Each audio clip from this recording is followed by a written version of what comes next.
Ja tervetuloa takaisin meidän 3ds Max-harjoitteluihin. Tänään me tullaan oppimaan, miten käytetään Line työkalua ja miten me voidaan sillä luoda malleja sitten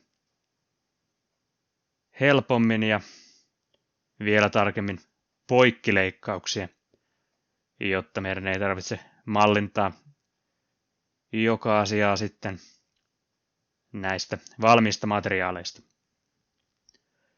Eli lähdetään piirtämään tällä Line-työkalulla tällaista pikarin tai viinilasin poikkileikkausta.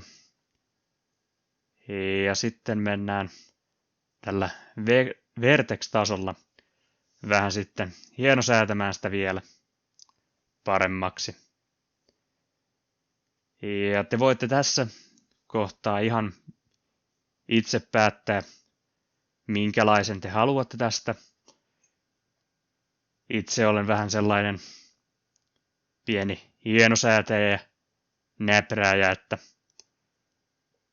tässä voi mennä vähän aikaa, että teen ja saan tästä sellaisen sopivan näköisen tai itseäni miellyttävän.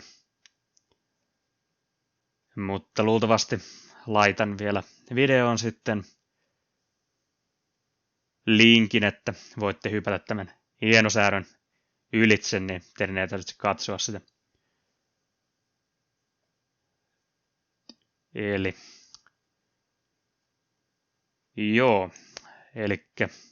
pyöristellään näitä vähän kulmia ja siirrellään pisteitä. Ja sitten voidaan myös käyttää tällaista fillet-käskyä, jolla me saadaan pyöristettyä näitä kulmia manuaalisesti, eikä meidän tarvitse sitten käyttää tuota smooth-toimintoa aivan joka asiassa. Mutta kumpikin ovat hyviä, jos halutaan tällaisia pisteitä ja kulmia tehdä vähän pehmeämmiksi.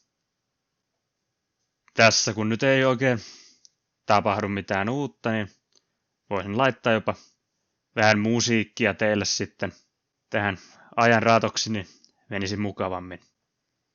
Ei aivan tarvitsisi kuunnella vaan hiljaisuutta tai omia jorinoitani.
Ja näin, nyt se alkaa olla valmis.